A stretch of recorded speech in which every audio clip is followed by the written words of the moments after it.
2024 has been a great year for turn-based strategy RPGs, or really just turn-based strategy in general, as well as the gaming sphere in general in terms of games released. Let's not talk about those layoffs. So I wanted to go through and talk about what some of the just best turn-based strategy games I've played this year are, while having an honorable mention of what is, to me, one of the worst as well. My name is Tom, otherwise known as Titanium Legman, and welcome to my best and worst of 2024.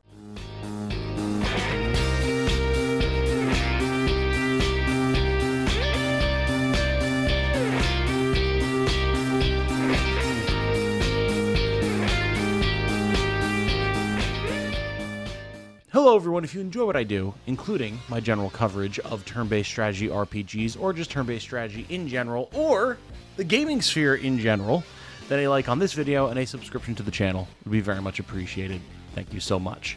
There has been so much to talk about this year. Sword of Convallaria, Unicorn Overlord, Metal Slug Tactics, to say nothing of all the other great stuff that's come out like Balatro, Wukong, Metaphor, Astrobot. All sorts of different crazy stuff has been released, far more than I've been able to keep up with, even within my own genres. But with that said, I wanted to take the chance to go through today to wrap up the year, to talk about what have been my favorite turn-based strategy experiences that have been in my wheelhouse this year. Now, does that mean that all of these games have been released this year? Not necessarily. Some of them, yes. Some of them early access, some of them are live service, different things like that. But my experience with them began this year, and I think that means that they deserve to be in this video. We're going to go through in rank order here from number 5 to number 1. Those of you who know the channel probably know what number 1 is going to be. And we're going to take that one game that failed to live up to my expectations and slot it into the middle. It's a little bit of a palate cleanser. As always, if you have any experiences with different types of games or different games in the genres that we're discussing today that maybe I didn't have the chance to experience, strike up a conversation about what your favorite gaming experience has been this year, whether it be a turn-based game, a strategy game, an RPG, or a shooter, or a sports game, or whatever. This is a chance to celebrate the good that 2024 has had in anticipation of all of the great that hopefully 2025 will bring. So, to start off, Guild Saga Vanished Worlds.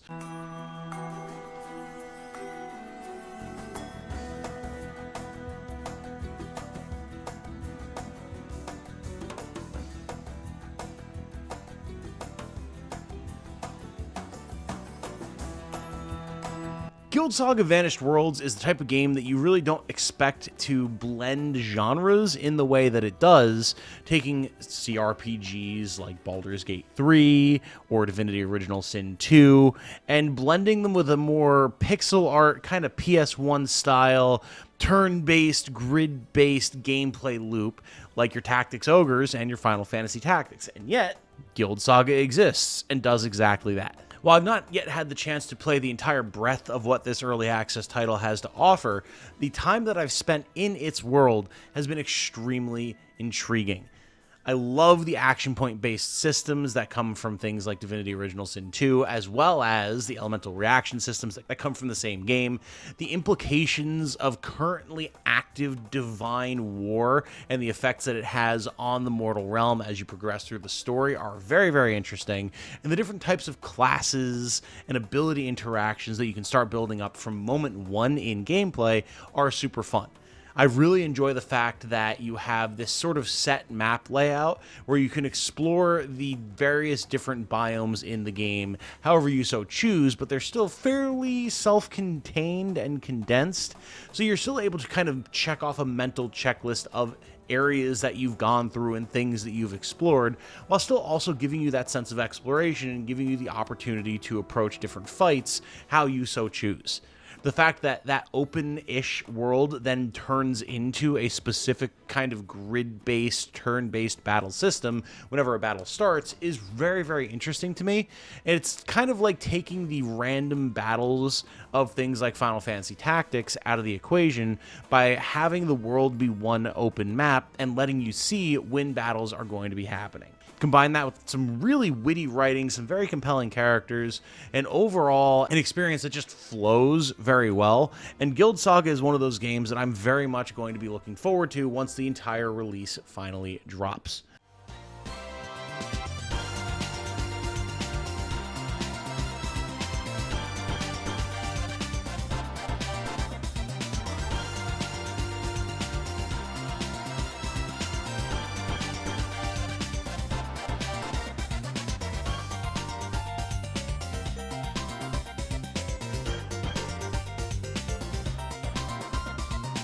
Next up, we have Metal Slug Tactics. And I mean, if you were going to tell me that the famous, beautiful pixel art side-scrolling action game was going to suddenly drop an extremely high-quality turn-based strategy title in 2024, I would have thought that you were absolutely insane. I mean, when was the last time we saw a true major lauded Metal Slug release as a series that is very well known in the history of gaming, but hasn't really been on the map in any major way for quite a while? Well, color me surprised, because here comes Metal Slug Tactics.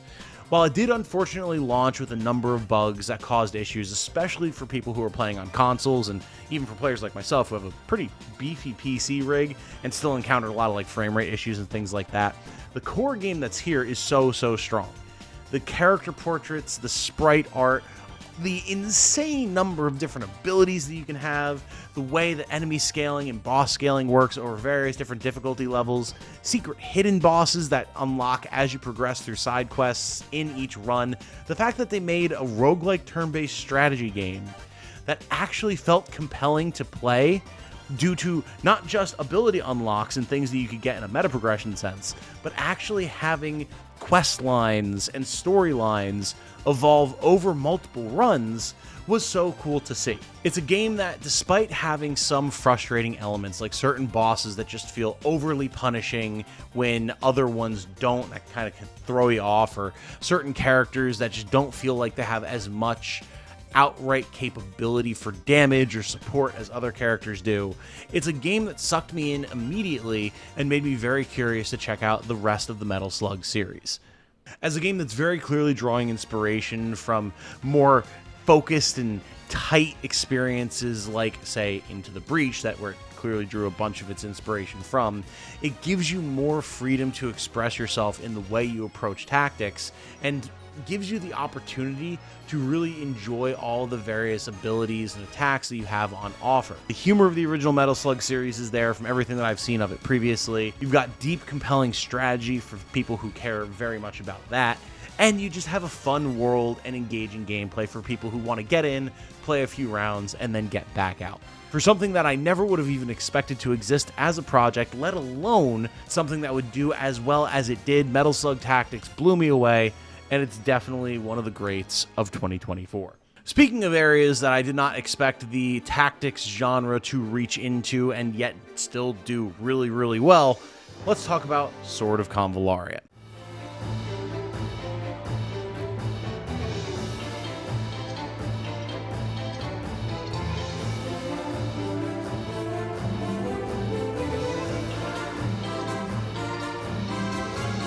Now, this is always going to be a contentious one due to its gacha side, and I know that that's a complete turnoff for certain people, but Sword of Convallaria's ability to have two distinct games in one package, one your online, PvP, mission, daily grinding focused sort of affair, and then one a very traditional, dedicated strategy RPG campaign that still has a number of different branching storylines, recruitable characters, beautiful visuals, beautiful music. It's a project that I really never would have expected to exist, given the fact that there's just so much passion behind it, but not as much mass market appeal as you would expect. Created by some extremely weathered and experienced individuals from the gaming industry as a whole, Sword of Convallaria grabbed my heart the second I had the opportunity to play it, and while I unfortunately haven't had as much time to play it recently to explore all of its different story options, every second that I've spent with it, especially in its Spiral of Destinies mode, which is the single-player campaign,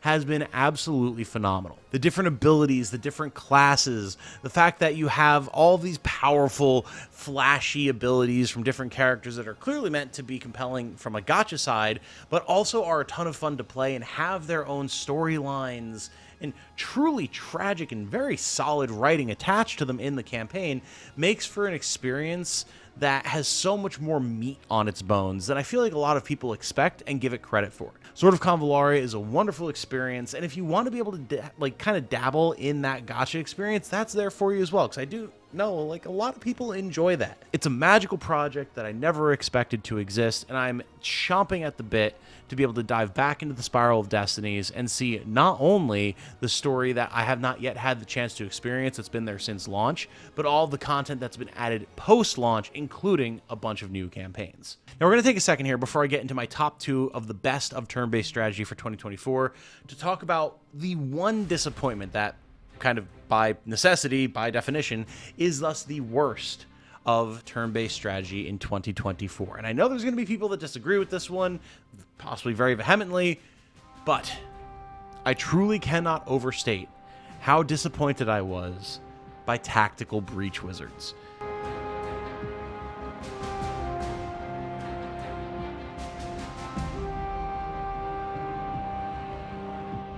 Now, right off the bat, is this a bad game?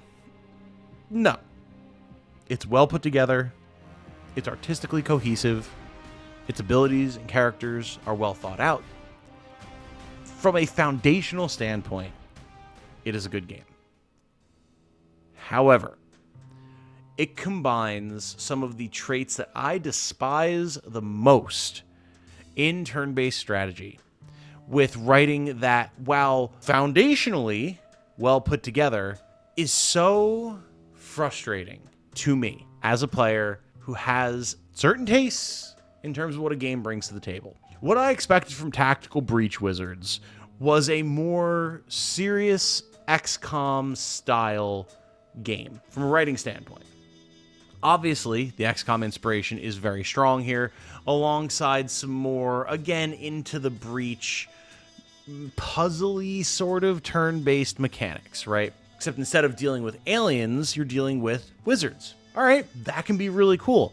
I mean, when your main guy is a dude with what is essentially a tactical M16, except you've replaced the main function of the rifle with a staff, and he throws around like magic bolts and lightning and is able to see the future and allows you to rewind and place clones. Like, that sounds super cool from a tactical standpoint.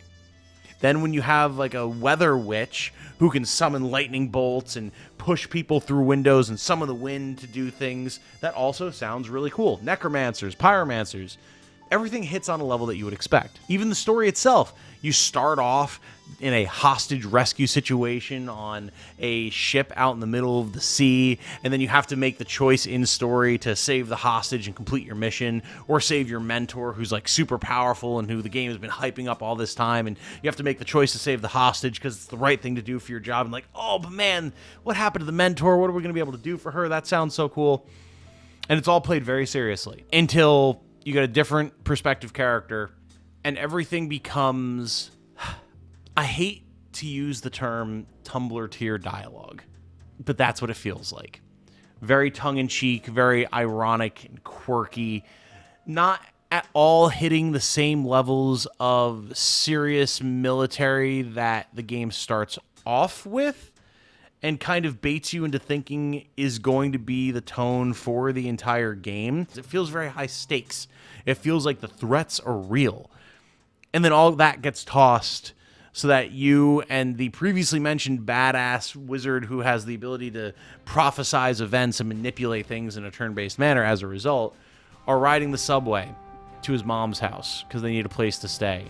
You need to learn about how she likes cats and weed. It's like, wait, where did the plot go? And that's before you realize that you are literally never at any point actually permanently harming anything in the story. You might use wind magic to chuck a dude out of a 5-story window, but you're just incapacitating them. You don't actually kill them. And as such, characters can recur over and over again because no matter how much magic you throw against them, no matter how many different missiles of elemental varieties you bombard them with, or how many windows you throw them out of, they're just out of the game for a little while. In fact, it's directly stated that actual guns deal more physical mortal damage than magic ever could, even though you're literally like lighting people on fire, but it's like only like kind of fire, and so it's like a failed pyromancer, so it's fine. Like, why are these people on Spec Ops teams? It's such a weird split in terms of the setup and the design of the characters versus how they actually function. And that's where we can get into the gameplay mechanics, where rather than feeling like you have a lot of different options at your disposal and can kind of approach things however you want, you very quickly get shoehorned into having one or two specific options that you need to engage in from a mechanical standpoint to get all of your objectives done.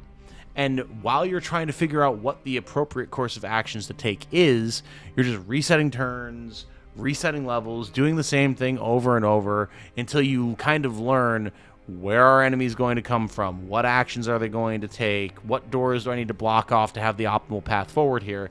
And it just feels like you're spinning your wheels a lot of the time and not making the progress that you would like to make. Even when you get certain upgrades, it's like, okay, this is cool, this is useful, sure, but is it really going to make enough of a difference to make me feel like I'm ever in control of the situation and not just waiting to reset until I figure out the optimal path forward? Like, it feels weird. It's one of the issues that I've always had with Into the Breach in terms of it being very specific about the actions it wants you to take, lest everything just immediately fall apart in the House of Cards. And between that and the very odd split in terms of tone for the story and world building, it just immediately turned me off, and that's a shame because I was really looking forward to it. However, from that low of 2024, we need to rise back into the highs with two major contenders for games that I will be returning to year over year, again and again, until the day I die. And while it doesn't take the top slot, because that's reserved for a very special option that I'm sure many of you have already guessed, we need to give very high accolades to Together in Battle.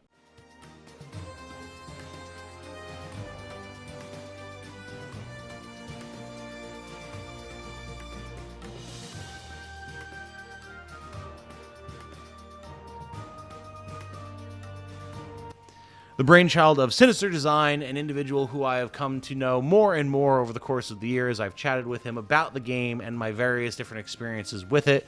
Together in Battle is so clearly a passion project, fueled by the brain of an individual who has been neck deep in the turn-based strategy RPG genre for as long as I have, if not longer. Together in Battle is a game that asks, what if I can take the grid-based style of things like Fire Emblem and Final Fantasy Tactics and give you a lot of the classes that you're familiar with, Cavaliers and Sword Fighters, Archers and Mages, but extrapolate a lot of those options out and really give you a number of abilities that play in a world accommodated to them to make those different jobs and classes feel like they're actually distinct from one another. If I want my Pyrokineticist to be able to just be an outright damage dealer that burns things to put dots on them while dealing big damage, sometimes in an AoE, that's great. But if I want my Photokineticist to be able to blind enemies so that they can't actually see to try to hit me, or maybe I want to have my Cryokineticist be able to put up ice walls or otherwise manipulate the terrain or freeze enemies in place so that they can't take actions, you're able to do all of that. And that's before you even get into the wild options like an engineer that can put down caltrops or build fences or bridges or other things to try to manipulate the battlefield to your favor to give you an advantage even if they're not a particularly strong combatant. Or what if you actually get to have golems and flying imps that have dedicated abilities and draw inspiration from things like Tactics Ogre that allow you to do the same? There's a ton of different influences here coming together, together in battle, while framing it all in a sort of arena roguelike idea, even though you don't really need to play it that way. I truly did not expect to get as sucked into Together in Battle as I did. You can hear me gushing about it more in the dedicated videos about it here if you would like, but I truly did. Together in Battle is one of those games where I wish I didn't have to spend time working on my just regular job or channel stuff, so I could spend more time playing it, experimenting with different builds, seeing how I can optimize my gameplay, trying out different abilities, trying out different team comps. I love the randomness, I love the procedural generation, and I cannot wait until this game releases in full in 2025, because even in early access, it's got its hooks in me deep. And now, finally, the bells are ringing, the choirs are singing. I am shouting from my plinth on the mountaintops about how Unicorn Overlord is the #1 strategy RPG of 2024, my personal game of the year of 2024, and a landmark title not just for Vanillaware, but for the genre in general. If you didn't think that this was going to be the #1 entry in this video, then you haven't been paying close enough attention. Roll the music. An incredibly deep ability system with the ability to customize how and where your abilities go off with the Gambit system from Final Fantasy XII, but expanded out even further. Tons of different item effects, different ways to affect different classes, side quests and exploration and beast races, angel races, elves, full different biomes. The list goes on and on. Unicorn Overlord is what AAA gaming should be. A passion project delivered by a relatively small but still quite meaty dev team with one vision to make the best damn game that they can. And when you do that, it pays off for you. If this was in any other genre that is not as niche as strategy RPGs and turn-based strategy is, Unicorn Overlord, I firmly believe, would easily have been a contender in the eyes of the public for Game of the Year. As it stands, even though that was not the case, this is easily one of my favorite games of all time, and something that I can only hope causes a massive wave of inspiration in indie, AA, and AAA developers in the years to come, to say nothing of my hopes for sequels, DLC, some sort of expansion of the world of Thevrith from the fine folks at Vanillaware who've created such a marvelous project. The sheer hype that I felt leading up to the release of Unicorn Overlord as I created content around any and all news that we could find for it, and the sheer excitement that I saw in my community with all of you with every new piece of information that came out that I was able to condense for you, was infectious in a way that I can only hope is replicated many times in the future going forward. It shows the impact of art in gaming that you can only really get through projects like Unicorn Overlord that draw people to it and create a sense of community out of nothing. It is the absolute tip of the top of gaming, in my opinion. It deserves more recognition than it has, even though it has gotten a lot of it already, and it is the #1 strategy RPG of 2024. And that, my friends, has been the roundup of the best and worst strategy RPGs of 2024. It has been a hell of a year for gaming. It has been a hell of a year for me. We did a lot here on the channel. I did a lot in my personal life, going to Japan, moving to a new apartment. Not everything's been positive. There's been a lot of family health issues, mental health issues for myself and for Jane. We've been working so incredibly hard. But looking back, I could not be happier with some of the absolutely incredible entries for strategy RPGs in 2024. And that's to say nothing of all of the demos and early glimpses we've seen for a ton of stuff that's going to be coming in 2025 and beyond.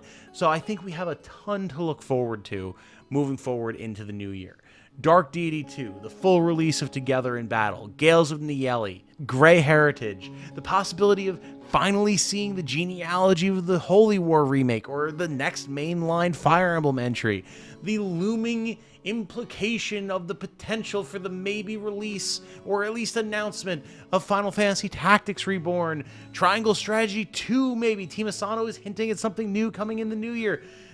Strategy RPGs have not been in this strong of a position for a very, very long time. And I can only hope that this is a wave that we're able to ride to future success for the genre and more widespread appeal so we can get more great games like those that we saw in 2024. I, of course, will be covering all of it. I think there is so much potential in this genre, as I have always felt that there is, and I want to be able to be here to spread the good word, to provide informative content, entertaining content, and generally celebrate these games that we love with all of you. So you can count on that going forward, no matter what else is going on. Thank you to all of you for all of your support throughout this year, all of the interest in every video that I've made, all of the direct support through YouTube members and patrons, and everyone who's joined the Discord, commented, liked things, interacted with community polls. It's been a huge year for the channel, and I very much appreciate each and every one of you. I can only hope that I'm able to continue growing this channel and this community in 2025, and with your support, it should make it so much easier to do. So thank you for being here now and always. My name has been Tom, otherwise known as Titanium Legman, and while the year may be new, the saying is the same. As always, I do sincerely hope that you all have a good night. Stay safe and healthy out there, everybody. And remember, be good to each other. Bye now.